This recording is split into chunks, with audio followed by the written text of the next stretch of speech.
Yan mga kabakayag, papainitan natin ang ating mga lagang manok.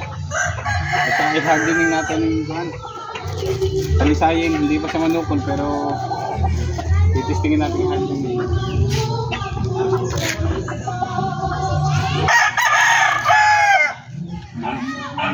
Maya maya titingnan natin kung malalaban na dito sa bulik ng talisayin.